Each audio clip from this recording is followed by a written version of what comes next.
Je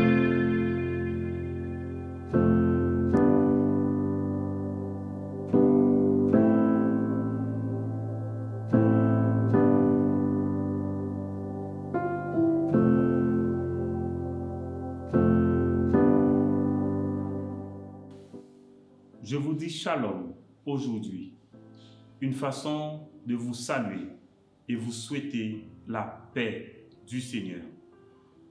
J'en profite pour rendre grâce à Dieu qui vous fidélise à Hebdo 66 et nous engage ensemble dans cette recherche sur l'histoire de Dieu avec l'homme. Que personne ne se prive de cette opportunité de comprendre ce cheminement du Seigneur jusqu'à vous et à moi. En réalité, nous avons déjà fait un parcours significatif dans cette quête.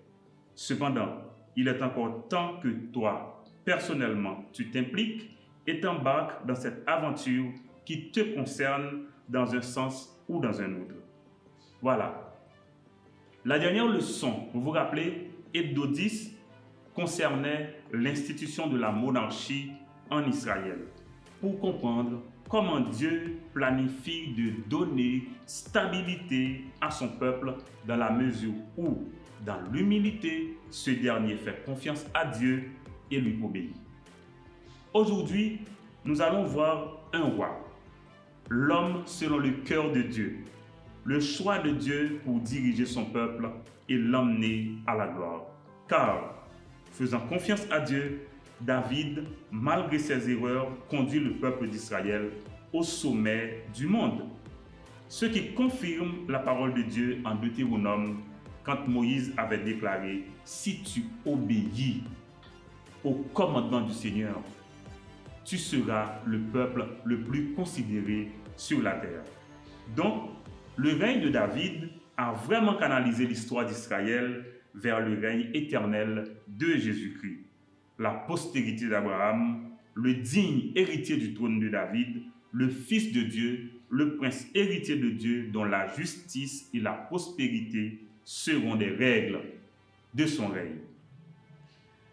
Amis, on ne change pas les bonnes habitudes. Nous allons lire la parole de Dieu dans le Nouveau Testament, encore dans la version Parole de vie, et après nous allons prier pour demander au Seigneur et déclarer qu'il imprime sa parole dans notre vie. Ainsi, il disposera nos cœurs à imprégner sa révélation. Voilà, lisons ensemble la parole de Dieu en Actes des Apôtres chapitre 13, versets 16 à 23 et Hébreux chapitre 1er, versets 8 et 9. Lisons ensemble. Paul se lève, il fait signe de la main et dit : Israélites et vous qui adorez Dieu, écoutez-moi. Le Dieu de notre peuple Israël a choisi nos ancêtres. Il a fait grandir ce peuple pendant qu'il vivait à l'étranger en Égypte. Ensuite, Dieu l'a fait sortir d'Égypte par sa puissance. Pendant à peu près 40 ans, il a pris soin de son peuple dans le désert. Il a détruit 7 nations et a donné leurs terres comme propriété à notre peuple. Tout cela a duré à peu près 450 ans. Puis Dieu a donné des chefs à nos ancêtres jusqu'à l'époque du prophète Samuel. Ensuite, nos ancêtres ont demandé un roi et Dieu leur a donné Saül, le fils de Kish de la tribu de Benjamin. Saül a été roi pendant 40 ans. Après cela, Dieu l'a rejeté et il a donné comme roi à nos ancêtres David. Dieu parle de David en disant « J'ai trouvé en David, le fils de Jessé, un homme qui me plaît. Il fera tout ce que je veux. » Dans la famille de David, Dieu a fait naître, comme il l'avait promis, un sauveur pour le peuple d'Israël, c'est Jésus. Amen. Le Fils est bien plus grand que les anges. Je suis en Hébreux chapitre 1er, versets 8 et 9. En effet, Dieu lui a donné un nom plus grand que les leurs. Il n'a jamais dit à un ange, « Tu es mon fils. Aujourd'hui, moi, je suis devenu ton père. » Il n'a jamais dit non plus à un ange, « Moi, je serai un père pour lui et lui sera un fils pour moi. » Mais quand Dieu a envoyé son fils premier-né dans le monde, il a dit, Tous les anges de Dieu doivent l'adorer. Mais Dieu a dit à son Fils, tu es Dieu, ton pouvoir royal durera toujours. Tu gouvernes ton peuple avec justice. Tu aimes ce qui est juste. Tu détestes le mal. C'est pourquoi Dieu, ton Dieu, t'a choisi pour lui en versant sur ta tête une huile de fête. Il t'a préféré aux autres rois. Amen. Dieu a dit aussi au commencement, c'est toi Seigneur qui as créé la terre et tes mains ont formé le ciel. Tout cela disparaîtra, mais toi, tu es toujours là. Prions, amis, pour imprégner cette bonne parole et demander à Dieu de l'imprimer dans notre cœur. Père des cieux, nous te rendons grâce pour ton plan de royauté que tu as conçu pour l'humanité. Malgré nos faiblesses, tu tiens à nous et à ce plan de bonheur par la foi et l'obéissance à ta parole. Merci pour le modèle de ton serviteur David, son énergie, son espérance, sa foi, son attachement à toi malgré ses erreurs. Mais surtout, nous voulons te dire merci pour le règne parfait de Jésus-Christ, le digne héritier de ton trône. Que nous soyons comme David pour te faire confiance en toutes circonstances, nous embarquer dans ton projet et nous engager dans la conquête sous le leadership du Saint-Esprit. Nous attendons le règne parfait de Jésus-Christ pour rétablir la justice et la prospérité selon ton cœur. Père, nous voulons déclarer Jésus-Christ Sauveur et Seigneur. Nous célébrons son trône éternel et son onction. Comme Jésus, oins-nous aujourd'hui de ton huile et que ton espérance de régner avec le Christ grandisse et produise des fruits dignes de ton royaume, tels la repentance, la foi, la fidélité, la croissance spirituelle, la vie abondante en nous. Au nom de Jésus, je déclare cette prière exaucée en faveur de ma famille, de la grande famille du foyer de communion, de tous nos amis connectés et de notre pays. Au nom de Jésus, nous prions. Amen, Amen et Amen. Le règne de David, succès et revers. Hebdo 11, 2 Samuel. Par ce message, par cette étude, je voudrais bien vous dire, comme David, Dieu a fait choix de vous. Faites confiance à votre Dieu pour conduire ce peuple à la gloire. Même lorsque vous commettez des erreurs, n'abandonnez jamais votre engagement envers le Seigneur. Même dans vos tourments, mobilisez votre énergie et votre espérance, car Dieu n'abandonne jamais ceux qui lui appartiennent. Quel est l'arrière-plan de cette belle histoire? L'arrière-plan du livre de 2 Samuel, le règne de Saül. Dans Hebdo 10, nous avons vu l'institution de la monarchie en Israël comme une réponse à la période anarchique et apostate des juges. Cette histoire commence par un événement émouvant, tantôt triste, mais finalement joyeux. La stérilité de cette femme du Seigneur, Anne, la servante de Dieu. L'exaucement de sa prière nous a appris 2 principes clés. La meilleure façon d'adorer Dieu est de lui retourner ce qu'il nous a donné. Et aussi, l'humilité précède la gloire. Le cantique d'Anne résume le livre de 1 Samuel. Le peuple d'Israël, dans cette instabilité, cette peur, cette insécurité, demande un roi comme les autres nations. C'était une demande charnelle, vu les motifs impurs, car la victoire et la stabilité du peuple dépendaient de son alliance avec Dieu et non dans un leadership royal. C'est très important, amis, de le considérer, puisque même avec un roi, si la foi en Dieu, l'obéissance à sa parole, si ces 2 facteurs ne sont pas au rendez-vous, eh bien, amis, nous allons tourner en rond, parce que ce que Dieu cherche, ce que Dieu veut, il n'y a pas autre chose. Dans toutes les dispensations, Dieu veut notre obéissance.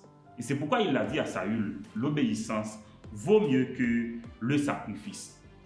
Parallèlement, Dieu avait dans son plan d'instituer la monarchie en Israël, mais un règne modèle avec l'homme qu'il a lui-même désigné et préparé, David, l'homme selon le cœur de Dieu. Samuel s'est plaint de la demande du peuple et explique aux leaders les exigences de la royauté qu'il sollicite.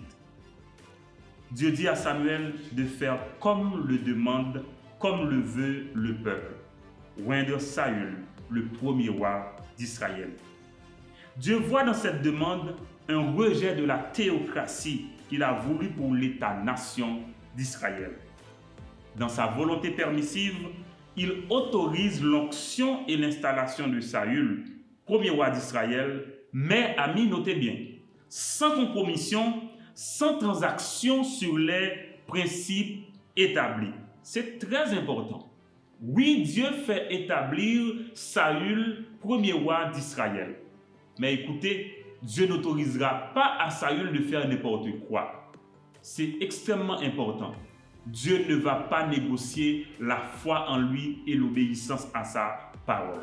Remarquez bien dans le livre de 1 Samuel, cette profanation qu'il y a eu, ne serait-ce que à Silo, lorsqu'on doit se rencontrer, comment les enfants d'Élie se sont comportés. Et je me rappelle Ichabod, la gloire est bannie d'Israël. Vous vous rappelez le chapitre 4 de 1 Samuel, quand le peuple est parti en guerre et ils se voient en perte de vitesse. Et qu'est-ce qu'ils ont dit?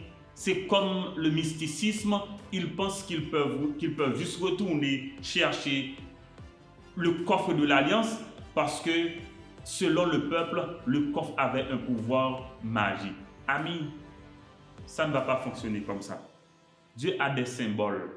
Mais si vous voulez remplacer Dieu par ce symbole, sachez que vous êtes dans l'idolâtrie. Et le peuple a connu une défaite cuisante. Et voilà comment même l'arche de l'Alliance, même le coffre de l'Alliance a été emporté. Est-ce que vous comprenez? Mais ce qui est intéressant de voir, c'est comment Dieu allait remporter une victoire sans merci et sans armée. L'arche de l'Alliance et Dagon. Vous vous rappelez Dagon, cette histoire-là? Au chapitre 5 de 1 Samuel, les Philistins ont emporté l'arche de l'Alliance et qu'est-ce qu'ils ont fait? Ils allaient déposer l'arche de l'Alliance dans le temple de Dagon. C'est comme si ils amènent avec eux le Dieu d'Israël. Non, les Philistins n'avaient pas amené le Dieu d'Israël, au point que ils se lèvent un jour et trouvent Dagon allongé par terre. Ils pensaient que c'était quelque chose de simple que Dagon soit par terre. Ils ont vite fait de replacer Dagon à sa place. Vous vous rappelez l'histoire, amis? Le jour suivant, ils trouvent Dagon par terre et maintenant Dagon n'a ni bras, ni yeux, ni tête, ni pieds. Dagon est écrasé. Vous voyez, amis? Nos idoles, que sont-elles? Que représentent-elles? Et dites merci à Dieu. Parce que Dieu pouvait les détruire toutes en un instant. Voilà. Et maintenant, remarquez bien, l'arche allait être retournée sans combat. Pourquoi? Parce que Dieu lui-même a décidé de ramener l'arche. Ce sont les Philistins même qui trouvent l'arche un peu trop pour eux. Et remarquez, amis, le réveil avec Samuel et maintenant le peuple va crier Ebenezer. Voyez bien, amis. La profanation est suivie de Ichabod. La gloire est bannie d'Israël. Et maintenant, le réveil avec Samuel est suivi des cris de Ebenezer. Jusqu'ici, l'Éternel nous a secourus. Qu'est-ce que ça signifie, amis? C'est-à-dire, Dieu lui-même. Si vous ne voulez pas tenir compte de lui, vous allez en payer le prix. Et il est toujours là. Il nous surveille. Et maintenant, le peuple demande un roi. Et Dieu répond à la demande du peuple en faisant couronner Saül, premier roi d'Israël. Mais écoutez, amis, la première chose, c'est que Saül allait confondre la sacrificature et la royauté. Saül était roi, mais pas sacrificateur. Et remarquez, ça allait causer l'échec de Saül. Et Samuel allait lui dire bien, l'obéissance vaut mieux que le sacrifice. En 1 Samuel chapitre 15, verset 17 à 23. Parce que ce qu'il faut comprendre, amis, avec Dieu, c'est la chambre avant la scène, le cœur avant la gloire, la foi avant la conquête. Je vais reprendre ça pour vous, amis. Avec le Seigneur Jésus et sous le contrôle du Saint-Esprit, c'est la chambre avant la scène. Vous m'entendez bien? Le cœur avant la gloire.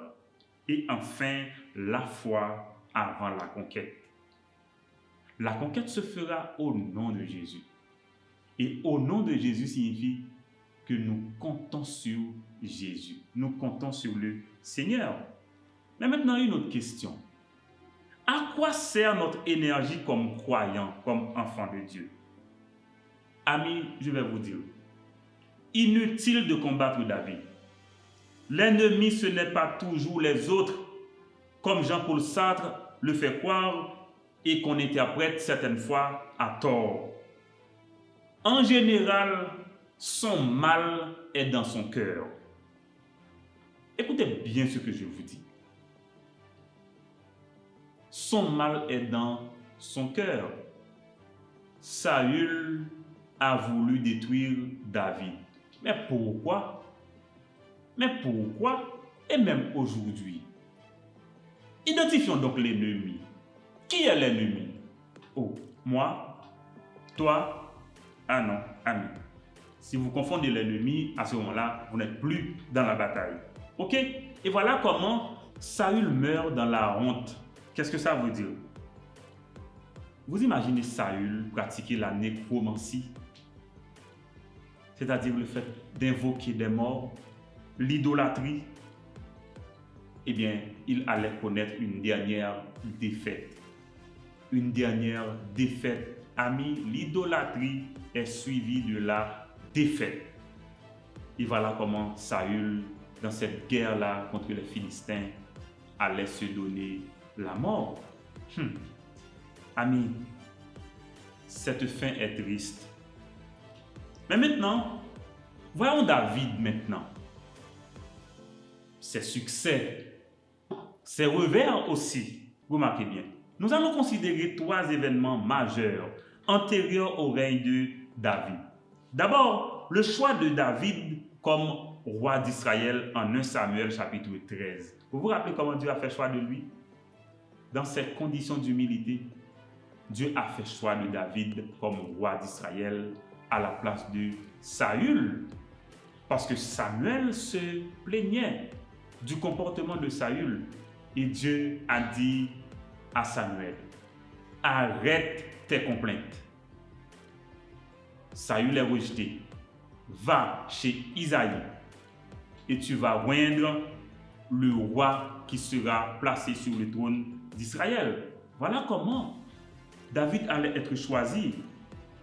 Le deuxième élément, c'est David face à Goliath, en 1 Samuel chapitre 17. Vous vous rappelez, tout jeune, il est arrivé voir ses frères dans la guerre, mais Dieu l'avait préparé à conquérir cette grande victoire au nom de l'Éternel face à ce géant Goliath. Amis, aujourd'hui, il y a assez de géants. Et le troisième événement, c'est le fait que Saül allait garder le projecteur sur David en concentrant son énergie et les ressources du royaume pour tuer David. Remarquez, Saül a passé le plus de temps de sa vie comme roi à chercher à faire du mal à David. Vraiment, c'est un livre actuel. C'est un livre actuel. Remarquez bien. Le règne de David, de Samuel. En prélude à sa prise de fonction, il y a un événement qu'on ne peut pas laisser passer sous silence. Remarquez bien. Un homme est venu rapporter à David ce qui est arrivé. Et quelle est cette nouvelle? La mort de Saül. Remarquez bien, amis, David fait mourir cet homme. Parce que c'est lui qui avait porté la main sur Saül. Oui, c'est Saül qui le lui avait demandé. Mais David lui a dit, écoute, qui es-tu pour porter la main sur loin de l'Éternel? C'est extrêmement important, ami. Et David allait pleurer Saül, comment nos héros sont tombés. Vous pouvez lire ça en 2 Samuel chapitre 1er, verset 1 jusqu'au verset 19. Et maintenant, David est installé roi de Juda. Remarquez, roi de Juda. Or, Israël est là. Le côté nord du pays est là. Mais David ne veut pas s'approcher de ce côté, puisque un certain Abner, le chef de l'armée de Saül, a installé M. Ish-Bosheth comme étant roi d'Israël à la place de son père. Et ça allait prendre du temps avant que David arrive à régner sur tout Israël. Mais, amis, je ne sais pas ce qui est arrivé. Le royaume de David allait être fragilisé. Son péché. Ouf! Ce n'est pas ordinaire, hein, amis? Ce n'est pas ordinaire. Maintenant, voyons le plan du livre de Samuel. Remarquez bien. D'abord, le règne de David sur Juda, chapitre 1 à 5. Le règne de David sur tout Israël, parce que tout le royaume va être sous son contrôle. Les chapitres 5 à 10. Nous allons voir aussi la fragilité du règne de David à partir du chapitre 11 jusqu'au chapitre 20. Et enfin, les quelques événements de la fin de son royaume, de la fin de son règne. Remarquons bien, amis, la nouvelle, la mort de Saül. David s'en prend au porteur de cette nouvelle qui en fait les frais. Et David a écrit des complaintes. Il pouvait les écrire parce que c'était son genre. Le roi pleure la mort du roi Saül. Pourquoi sont-ils morts en plein combat, les vaillants guerriers? Pourquoi ont-ils péri ces illustres soldats? Et finalement, David est installé roi d'Israël, mais sur Juda, à Hébron, au chapitre 2. Mais remarquez combien a mis la prudence de David. Parce que le camp de Saül ne lâche pas. Et les camps allaient s'affronter. Abner installe Ish-Bosheth, ou bien Ishbaal, fils de Saül, roi d'Israël. Et dans cet affrontement-là, amis, ça va être difficile, des conflits internes. L'enjeu, c'est le pouvoir. Le pouvoir. D'un côté, Abner veut se faire Saül. Vous voyez l'enjeu, amis? Abner, le chef de l'armée de Saül, il est arrivé prendre le fils de Saül, le placer comme roi d'Israël. Mais son intérêt, c'était quoi? C'était vouloir prendre le contrôle du pouvoir. Et voilà, il a voulu se faire Saül. Remarquez bien qu'est-ce qu'il a fait, qu'est-ce qu'il allait faire. Il allait récupérer l'une des femmes de Saül, une ancienne reine. Mais vous savez, le pouvoir ne pardonne pas. C'est comme pour revendiquer la royauté. On appelle ça harem, H-A-R-E-M. C'est-à-dire la lignée des femmes du roi. Amis, remarquez bien, à cette époque-là, dès que vous venez épouser la reine, puisque le roi est décédé, qu'est-ce que vous voulez dire? Vous voulez être roi?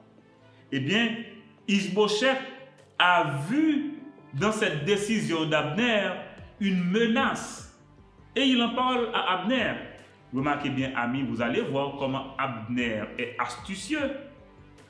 Il se fâche et est allé s'allier maintenant à David, qui en profite pour réaliser un triple coup. Politique, amis. Politique. David, homme politique et habile, il dit, pas de problème Abner, viens me trouver. Sauf que, le roi vini frère, pas quitter Michal. Pas quitter Michal derrière. Faut que moi Michal devant à priver avant ou même pour arriver. Nous ne pas comprendre. Qui est Michal ami? Vous vous rappelez Goliath? Eh bien, David a combattu Goliath. C'est pour se marier à Michal. Parce que le roi avait promis la récompense à celui qui allait tuer Goliath. Et nous connaissons David, hein? Qui est habitué à lire la Bible, connaît David, pas jouer de pour David. Mais ça l'a gagné. Et puis non, ça l'a gagné, a commencé par F. David déjà répond présent. Présent. Et maintenant, Michal, la femme de David, à cause de la lutte entre Saül et David, bon, je ne vais pas dire entre Saül et David parce que David ne luttait pas contre Saül. Eh bien, Michal était gardée, c'est comme si Michal était gardée prisonnière. C'est comme si David n'avait pas accès véritablement à Michal puisqu'il était en fuite. Et maintenant, David fait comme exigence à Abner de lui emmener Michal avant de venir à sa rencontre. Ça, c'est le premier coup que David a réalisé. Le deuxième, c'est que cette Michal-là était déjà dans une autre maison. Vous imaginez? Le pouvoir de Saül avait déjà attribué Michal à un autre homme. Eh bien, d'un coup, David allait casser ce lien puisque David n'admettait pas de perdre Michal. Parce que ça, c'était un mariage illicite.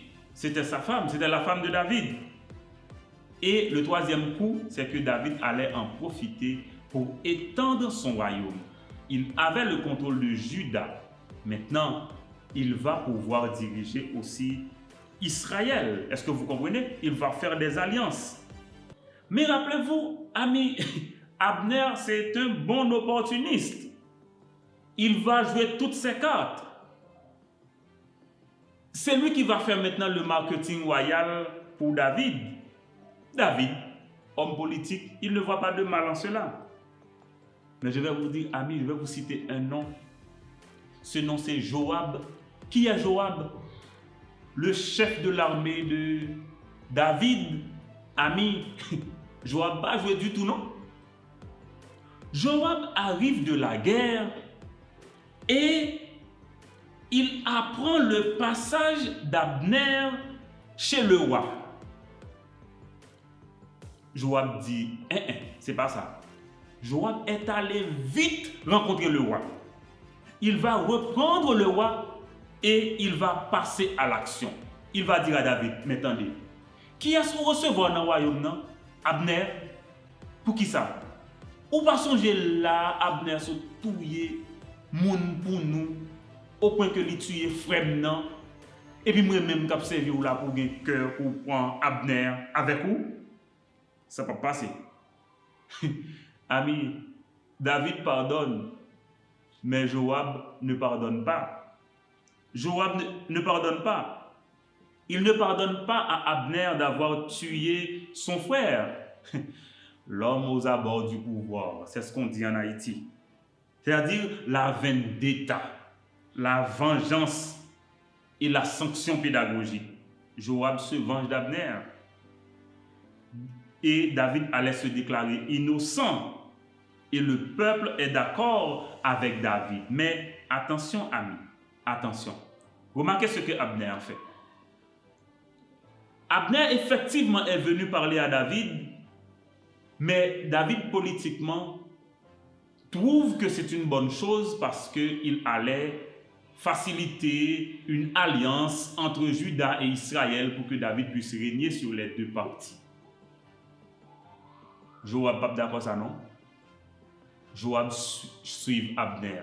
Li voyons groupe monde suivre Abner. Léo vient lui demander pour Abner retourner. Il a tiré Abner à côté. Il imagine qui ça le fait ami. On pas besoin de qui ça le fait. Il a assassiné lui. David va écrire encore en l'autre élégie. Il va écrire encore en l'autre oraison funèbre pour pleurer la mort de Abner. Attention, amis. Ou alors diriger politiquement. Alors David quitte Joab, agit comme ça. Après ça, il a crié. C'est très difficile, oui, ami. Maintenant, Ishbosheth allait être assassiné aussi. Parce que Abner n'est plus. Eh bien, deux hommes qui étaient au service de Ishbosheth, oui, le fils de Saül que Abner avait installé au roi d'Israël, ces deux allaient faire mourir Ishbosheth. Et amis, remarquez bien, David ne va pas tolérer ça. David va faire mourir aussi ces deux hommes.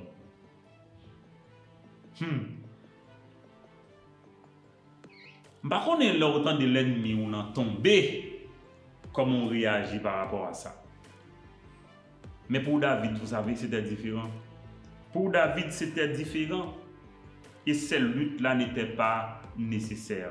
Et ça allait fragiliser aussi le règne de David. Remarquez, maintenant on est au chapitre 5. David va régner sur Israël, c'est-à-dire Juda et Israël en un seul royaume. Et David va prendre la décision de faire de Jérusalem la capitale d'Israël. Imaginez, les amis, depuis sous Josué, Jérusalem peut côté jamais entrer dans le territoire Israël, non? Bien que des limitations, bon Dieu, bien ça la donne. C'est David qui peut faire ça arriver. Aussitôt, David va mener une double campagne victorieuse contre les Philistins sous l'ordre et le commandement de l'Éternel. Au chapitre 5. Maintenant, le coffre de l'Alliance. David fait transporter le coffre de l'Alliance à Jérusalem. Il y a beaucoup d'histoires attachées à cela, notamment ce transport. Un homme qui transportait l'arche sur le chariot. Je ne sais pas comment l'arche allait glisser et l'homme allait mettre la main pour supporter l'arche. Amis, c'est extraordinaire. C'est extraordinaire, amis. Je dis extraordinaire, mais c'est aussi douloureux. Cet homme allait perdre la vie. Et maintenant, David va développer une intention. L'intention, c'était quoi? C'est de construire un temple à Dieu. Dieu va parler à Nathan, le prophète, pour lui dire oui pour le temple. Mais ce n'est pas le moment. Et ce n'est pas David qui va construire ce temple. Mais en revanche, Dieu va promettre à David un trône éternel. Et remarquez, amis, une chose, c'est que David va prier maintenant pour l'accomplissement de la promesse de Dieu. Vous voyez? Dieu promet un trône éternel. David va prier pour l'accomplissement de cette promesse. Et David va avoir des victoires sur les nations voisines. Une chose importante qu'il faut souligner aussi, amis, ce sont les fonctionnaires du royaume de David. David avait des fonctionnaires dans son royaume, mais des fonctionnaires compétents. Et ce qui est difficile, il les choisit même dans des pays voisins dès qu'il trouve la compétence qu'il recherche. Par contre, comment nous apprenons ça aujourd'hui? Si c'est comment nous relèvons alliance bilatérale, comment nous relèvons? Eh bien, David allait faire cela. Autre chose, David va faire du bien aux rescapés de la famille de Saül. Vous voyez déjà à qui je fais référence? À ce garçon de Jonathan qui était resté, eh bien lui-même il était perplu, il était paralytique. Pourquoi? Parce que pendant que l'on allait tuer Ishbosheth, eh bien, on a fait courir les personnes qui étaient dans cette maison et l'enfant était un bébé, il allait tomber et allait perdre cette motricité. Et David a fait venir cet enfant dans son royaume et il a décidé que cet enfant grandisse dans le royaume. Maintenant, amis, nous allons voir la fragilité du royaume de David et c'est sa chute aussi. Nous allons voir à qui ça va faire référence là? L'affaire Bathsheba et l'abus d'autorité du roi au chapitre 11. On est dans nous qui remet fait abus de pouvoir. Mais faites attention. Nathan aussi est sa pédagogie de venir parler à David pour lui dire David, qu'est-ce qui se passe là? Qu'est-ce qui se passe, David? David va se repentir. L'enfant et l'enfant. Vous imaginez l'enfant de Bathsheba allait mourir, l'enfant de l'adultère. Et imaginez, Salomon va encore naître de cette alliance et c'est Salomon là. C'est Salomon qui allait remplacer David. Les amis, pas un paquet de désordres dans le royaume, notamment le viol, le crime dans la famille royale, l'inceste. Vous imaginez? Un fils de David allait prendre pour femme une fille de David dans le royaume, sous les yeux des anciens d'Israël. C'était compliqué. Absalom encore, un fils de Saül, va faire son entrée sur la scène. Waouh! David a dû fuir. La faim pour Absalom qui allait mourir, les pleurs de David pour Absalom. Et finalement, David a pu retourner à Jérusalem. David va prier le Seigneur au chapitre 22. Et finalement, au chapitre 24, David va faire le dénombrement. Donc, ça veut dire, pour nous-mêmes qui connaissons lire la parole de mon Dieu, dénombrement ça. Malgré Joab qui peut dire David, attention, ce qu'on va le faire là, c'est pas bon Dieu qui m'a fait là. David tient quand même pour faire des nombrements. Il fait le vrai, oui. Il va payer ça. Amis, nous allons regarder l'alliance davidique là, déclaration que bon Dieu fait sur David dans le chapitre 7 là. Bon Dieu promet David un fils successeur. Effectivement, Salomon allait être roi à la place de David. Bon Dieu dit oui, la construction du temple se fera par Salomon. Effectivement, le temple allait être construit par Salomon. Dieu a dit que son trône sera affermi pour toujours. Le trône ne lui sera pas enlevé. Effectivement, la maison de David, c'est-à-dire son trône sera affermi pour toujours. Comprenons, amis, la nature de l'alliance de Dieu avec David. D'abord, une maison, c'est-à-dire une dynastie royale terrestre, un royaume politique, un trône, c'est-à-dire autorité et puissance de la famille de David. Et ce qui est intéressant, c'est un règne pour toujours. C'est-à-dire que le règne de David n'aura pas de fin. Devinette. Un règne politique et spirituel sur Israël et les nations, un règne de justice, de prospérité et un règne éternel. Devinette, amis, qui va régner? Qui sera le roi? Je vous laisse deviner ça vous-même. Ok? Maintenant, regardons des points forts du royaume de David, notamment les points forts en David. D'abord, c'est sa foi. David prie, David parle à Dieu. Quand on croit, quand on fait confiance à Dieu, on prie, on lui parle. Remarquez bien, Dieu dit à David, voilà, tu auras toujours quelqu'un de ta famille sur le trône d'Israël. David aussitôt va prier pour demander l'accomplissement de cette promesse. Est-ce que vous comprenez, amis? C'est un modèle de prière. Hein? On prie selon les promesses de Dieu. Aussi, son amour, sa bonté. Vous imaginez David que Saül voulait tuer? et David qui trouve le moyen de se débarrasser de Saül, David ne l'a pas fait. David a appris la mort de Saül, qu'est-ce qu'il a fait? La personne qui a donné la mort à Saül est morte.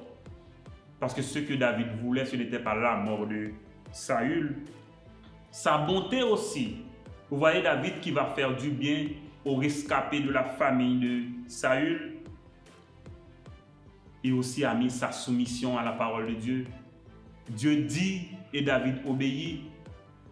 Son humilité, sa repentance. Si David pêche, il reconnaît son péché. Maintenant, quels sont les points forts en David? D'abord, c'est sa foi. Il croit en Dieu. Il fait confiance à Dieu. Remarquez bien, il prie. Celui qui fait confiance à Dieu prie. Un détail. Dieu promet à David que quelqu'un de sa famille va toujours être placé sur le trône. Regardez ce que David fait. David va prier aussitôt pour l'accomplissement de cette promesse. C'est important.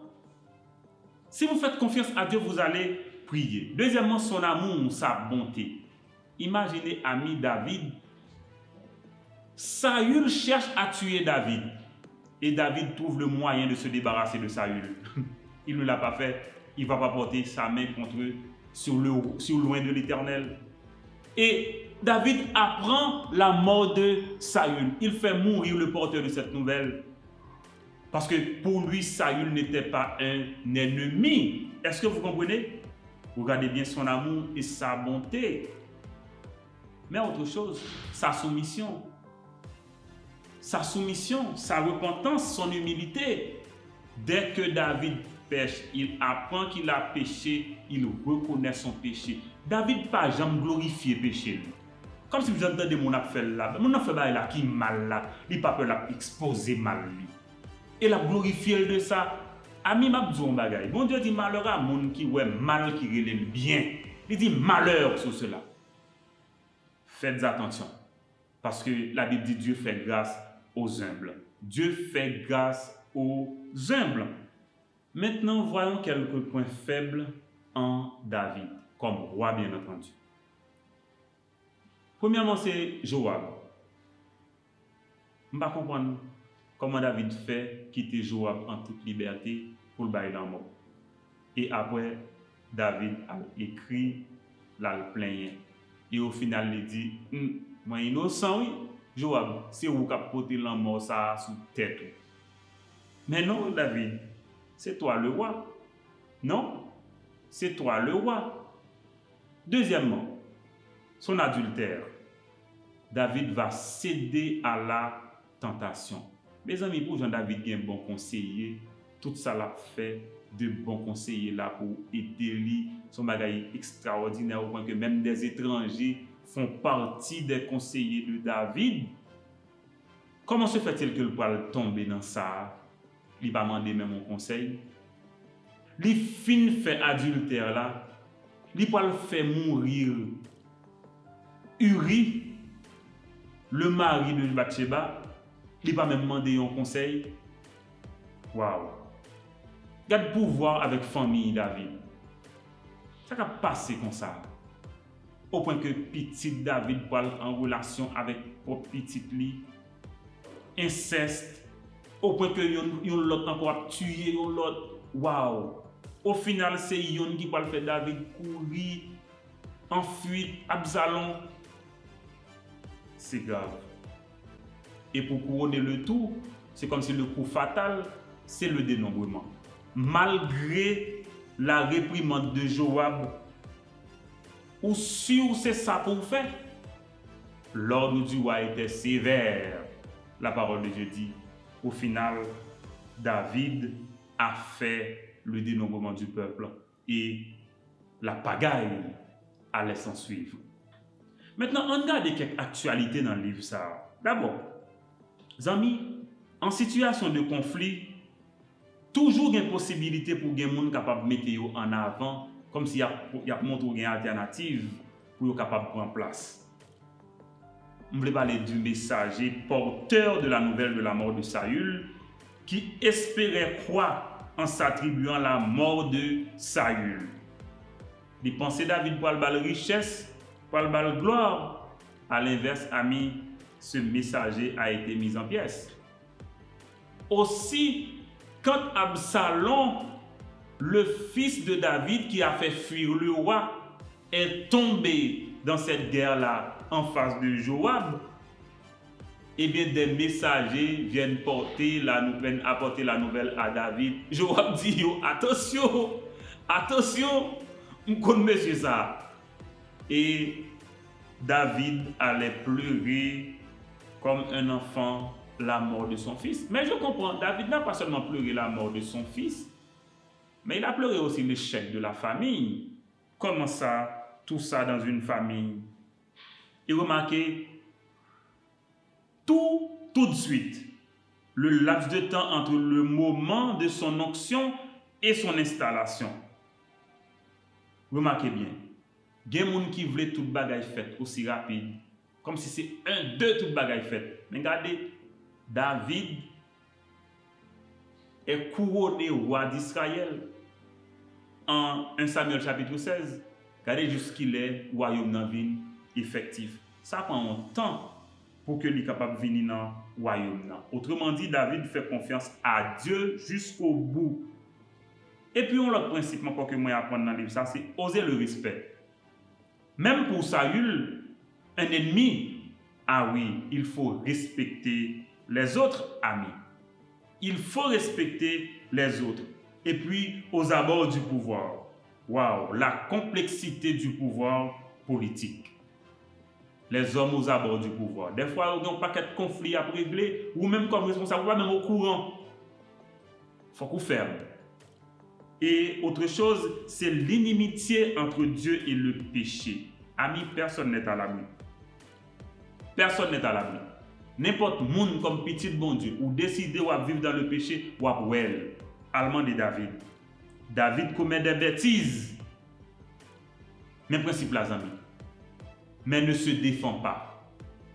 Il ne défend jamais ses bêtises. Et remarquez bien, la famille de David, encore à prendre en exemple. Quand je vous dis de prendre en exemple, il y a des choses à suivre et des choses aussi à laisser tomber. Regardez maintenant, amis, en conclusion, qui ça nous apprend dans le livre ça?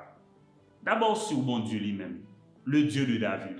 Regardez bien, le cœur et le caractère de Dieu lui font rester fidèle malgré le péché. Je ne sais pas si vous comprenez. Bon Dieu fidèle. Ouais, David a un point faible à Kaili. Mais bon Dieu continue, ouais, dans David, l'homme selon son cœur. Vous connaissez pourquoi? Je vous dirai pourquoi. Autre chose, il accorde stabilité et prospérité à ceux qui l'aiment, qui lui obéissent. Vous remarquez bien, c'est ce que Dieu fait. Question, amis. Arrêtons, amis, pour régler la question du péché avant qu'il ne soit trop tard. Soyons honnêtes avec Dieu. David l'était. David l'était. Aussi, amis, réfléchissons un peu avant d'agir. Remarquez bien, pour pécher, David n'a pas consulté l'Éternel. Pour pécher, David n'a pas consulté ses conseillers. Mais vous voyez, amis, Dieu n'abandonne jamais ceux qui lui appartiennent. J'ai deux questions pour terminer cette étude aujourd'hui. D'abord, qui est responsable de la chute de David? C'est fondamental, oui, cette question. Deuxième question, en quoi David est-il selon le cœur de Dieu? Amis, c'était étude ça que nous avons gagné pour nous partager avec vous. Moi, quitte avec deux questions ouvertes ça, pour nous capables de réfléchir, parce qu'on connaît nous avons l'autre rendez-vous. Est-ce que vous comprenez? Nous avons l'autre rendez-vous et m'attend avis pas sous question ça parce que réponse ou intéresse moins en pile. Est-ce que vous là? Voilà, amis. Je voudrais vous remercier d'avoir prêté attention à cette étude. On était à Hebdo 11 pour aujourd'hui. Eh bien, vous connaissez les principes. Eh bien, faites des commentaires et posez aussi des questions pour nous faciliter d'approfondir cette étude. Sur ce, amis, on se donne rendez-vous dimanche prochain pour un autre numéro de Hebdo 66. Et ce sera Hebdo 12. Merci, amis.